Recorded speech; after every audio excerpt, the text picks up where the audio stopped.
everybody, Randy Patterson here with Boomerocity. And man, do I have a fun one for you again. Of course, we love the blues here at Boomerocity. And about a year and a half ago, I got to talk to this gentleman for the first time. He is an absolute monster when it comes to blues guitar. And that I don't say that lightly because I there's a handful of them that I just feel that way about. And Popa Chubby is right there on the short list of these guys. And he has a great album coming out. We haven't talked to him in about a year and a half. Right, not long after we last talked to him, he wound up having a pretty painful and degenerative back issue that took him off the road and had him down for quite a while. He had to have surgery. He had to go through physical therapy to come back, and he is making his way back, and he's come back with a vengeance, especially with this album. It's called "I Love Freddie King," and he and his tremendous band put this album together with a lot of guests, guests that have been guests here and guests that you, if you love the blues especially, will recognize. People like Joe Bonamassa, Christone Kingfish Ingram, a phenomenal player. Mike Zito, we've talked to him a couple times too. Albert Castiglia, Eric Gales. And then a couple guys I haven't talked to yet, but I'm going to see if I can get them on this show at some point. That's Arthur Nielsen and V.D. King.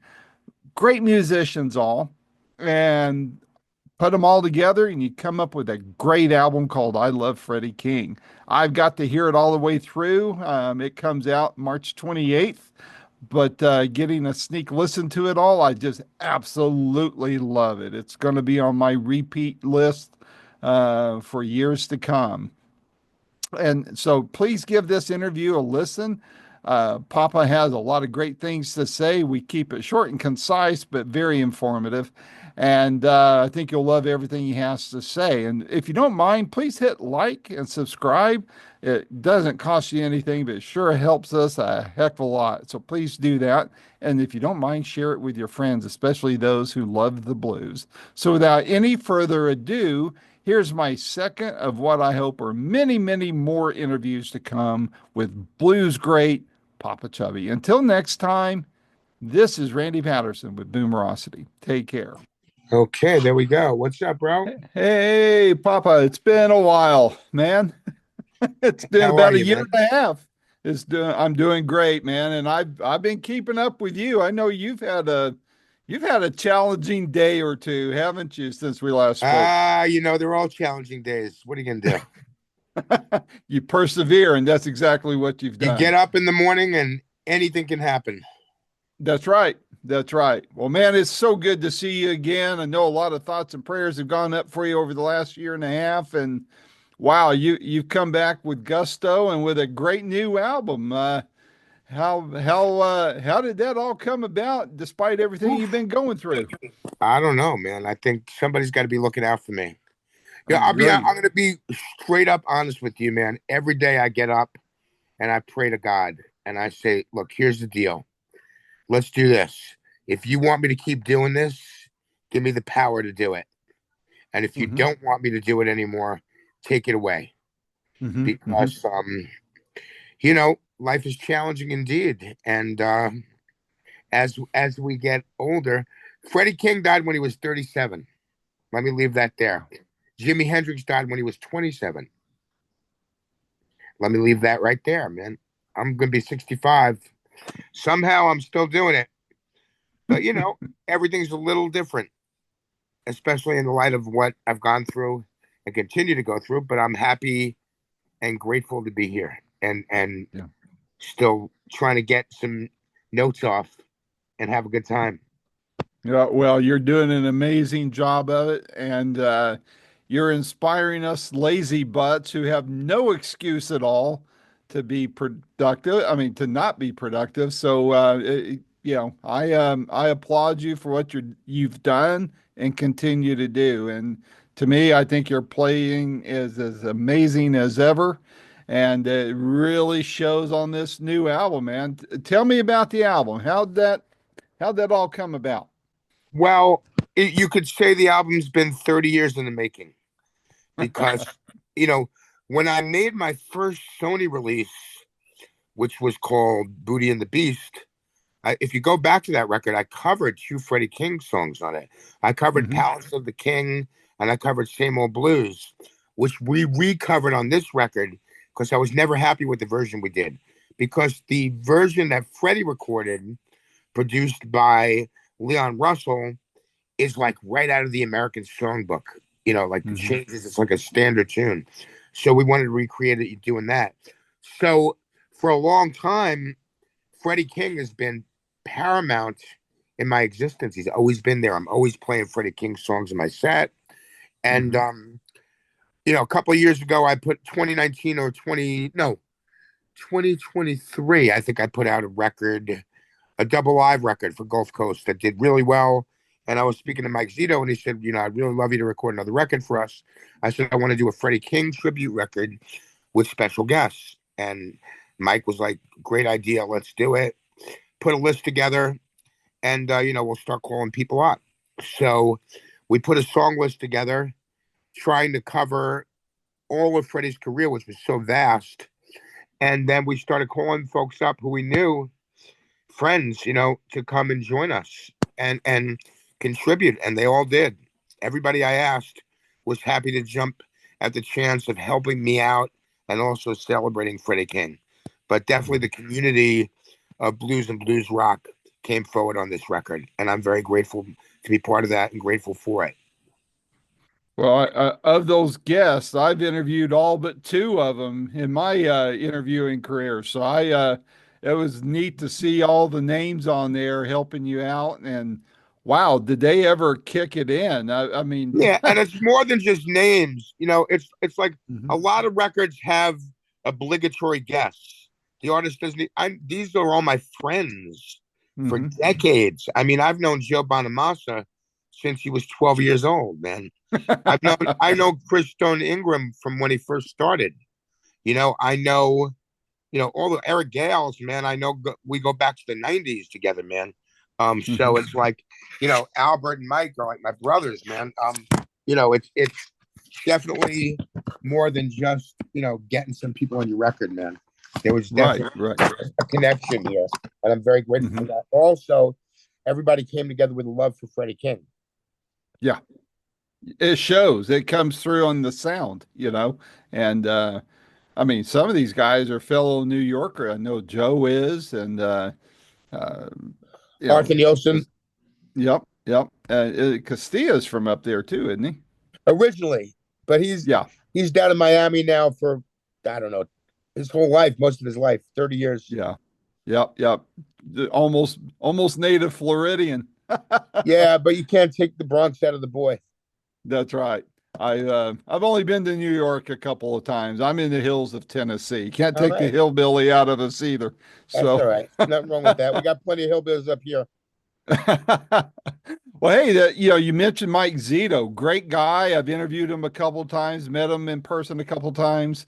I mean, the consummate blues man who happens to own a record label now. How's that been for you?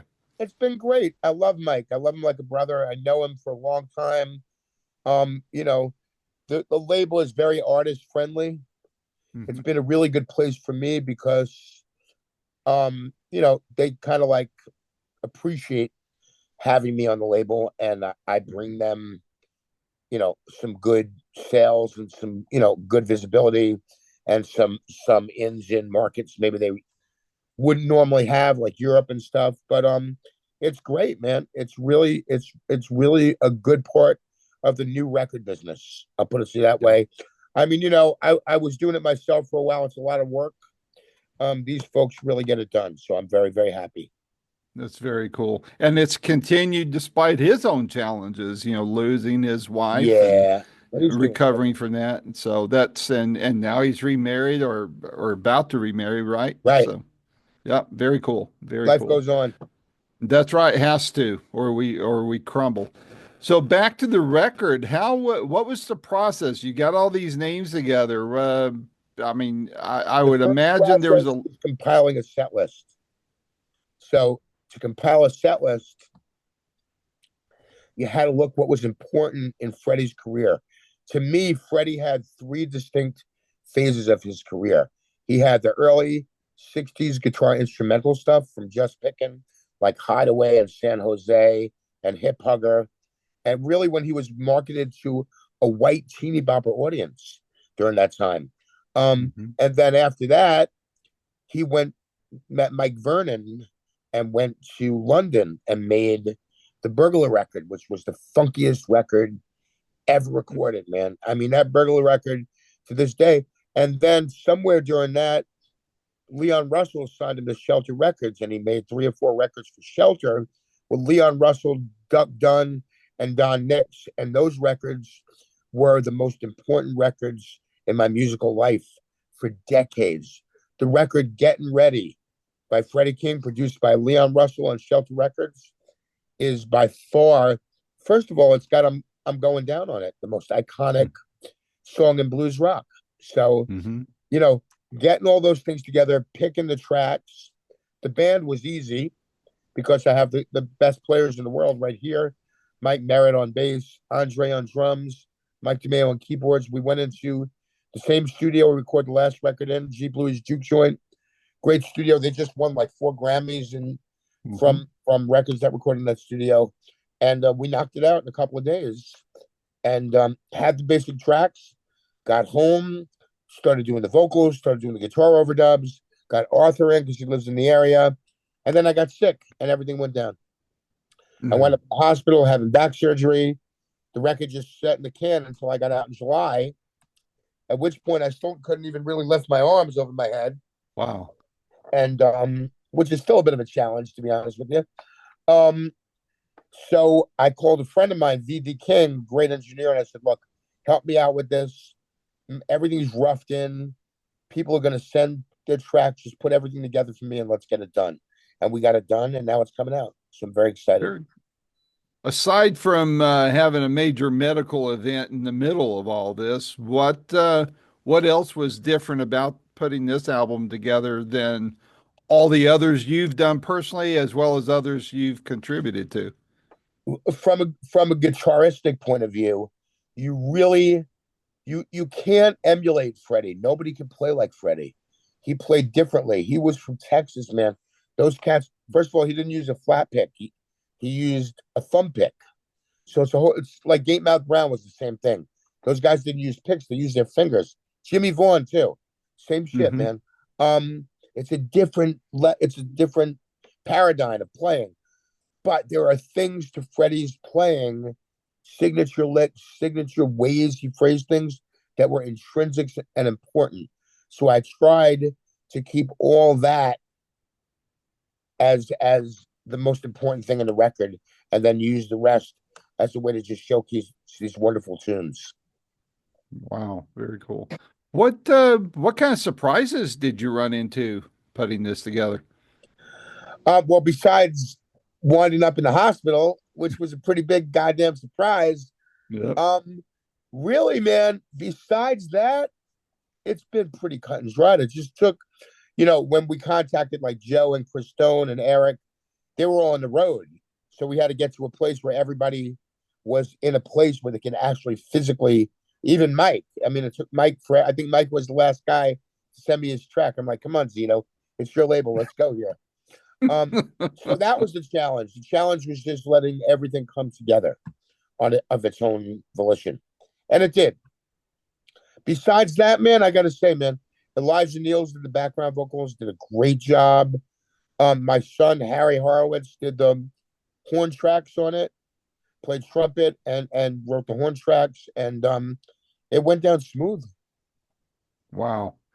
So were there any songs that you wanted to do that didn't make the record? And I guess the part B to that question is, will there be a sequel to this Freddie King tribute?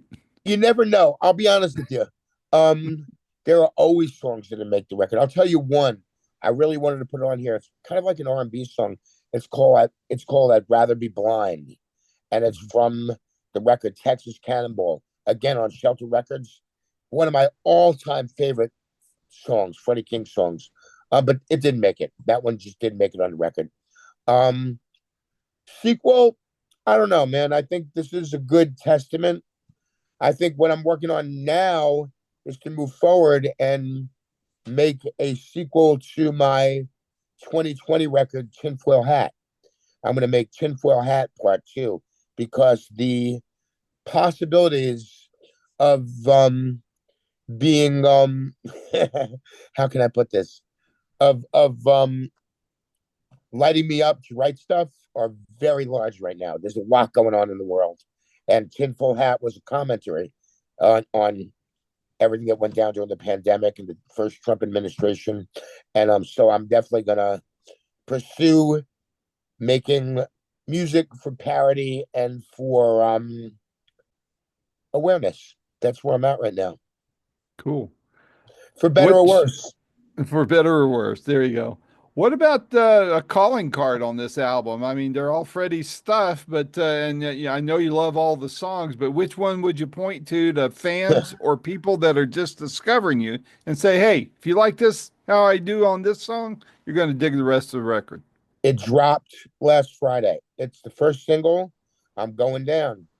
Me and Joe Bonamassa on guitar, and it's one of the best versions of that song ever recorded. It really Mhm. is, man. And Joe takes it to another level, and I'm really proud and happy with that track. And it is the most iconic song in blues rock, so it had to go down Agree. right. Hideaway, of course, is another one that's on there, and then there's a great version of My Credit Didn't Go Through, which is Mhm. a funk tune, like flat out funk tune, man, with Eric Mhm. Gales on guitar. That's just amazing. Also, Burglar featuring Mike Zito. Mhm. Um, Lover with a Feeling with Albert Castiglia. I mean, and Big Legged Woman with Christone Ingram. I mean, it don't get no better. That's right. That's right. I'm sitting on gold here, and I know it. I know you are too. That's why I wanted to talk to you. What of those? I mean, the album hasn't officially dropped yet, like you just said, but obviously people are hearing it. People like myself and your friends and family are hearing it. Um, what kind of feedback are you getting at this preliminary stage? It hasn't come out. All that's come out is the first single. Well, the feedback we got is the single went to number 1 on Apple Music, on Mhm. iTunes, and most streaming platforms. And so far, that we haven't gotten any reviews yet. It's literally the release is until March 28th, so we're just doing Right, press for it now.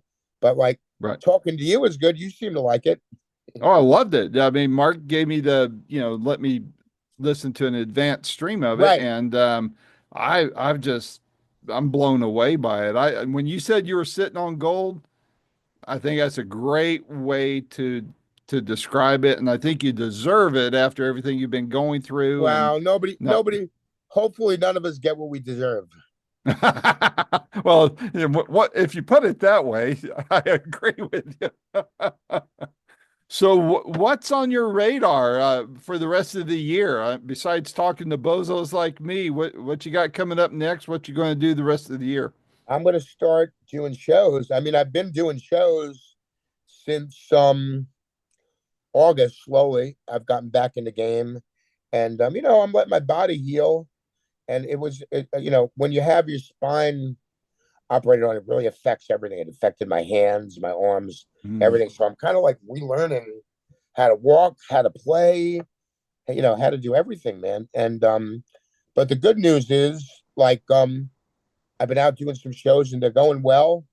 And like I told you earlier, man, every day I just pray and I say, look, man, either give me the power to do this or take it away. And so far, you know, it's been good. I've been blessed, and I'm getting the power to do this. So I intend to go out and do a bunch of shows, a bunch of touring, supporting the record, and then work on some new stuff. I hope that part of that includes coming to East Tennessee somewhere, Oh, I and so definitely I will can be. drop And it. of course, I want to be doing the Super Bowl show next year. Well, of course. I don't know how you feel about halftime I don't know last how they night, missed me, but man. I don't either. You would have sure been infinitely better than what they did. And I want Come to on, get you. Kendrick was cool. I enjoyed it. I gotta say, I enjoyed That's it more just than the not my game. genre. The game went south real quick. Oh yeah, it did. Yeah, it did. But did you notice though? I got to ask you that. I haven't asked any other artist this because you're the first person I've interviewed since the big game. I guess I'm not allowed to say Super Bowl on this stuff, but um, I noticed all the commercials. 99% of the commercials use classic rock, use blues, none of the new music, but then they get halftime entertainment Right. that's Kendrick stuff Lamar. that old guys like you and I are the same age. No, I'm I get you, actually a man. little older than you, but they're missing it, I think. It is what it is, but it's a big world. Yeah, true, true. I It's a still big think you world, ought but to I play wouldn't want the to paint it. Well, I think you ought to do the Super Bowl. In fact, I think it'd be cool to do a blues, caravan Why there with not? Why not? you that could be the whole Gulf Coast label. From Hey, your mouth to God's ears. there you go. There you go. Well, Papa, it's been great to see you again. I love, love, love this album. I hope you come into my neck of the woods. And anytime you got something new you want to need help getting the word out, my door's always open to you, man. Thank you, brother. Have a great one, and I appreciate your help. Okay. All right, stay well. Take Bye care. bye. Bye-bye. This has been another stellar episode of Boomerocity with your host, producer, and friend, Randy Patterson. The theme music is Roll the Dice by our good friend Quentin Hope, and all rights reserved and used by permission, of course. Post-production is done by Cardinal Sins Productions. The Boomerocity name, logo, and content is copyright protected, so all segments may only be used with written consent by Boomerocity and or its assignees. You should direct your inquiries to input@boomerocity.com, and the copyright is 2025.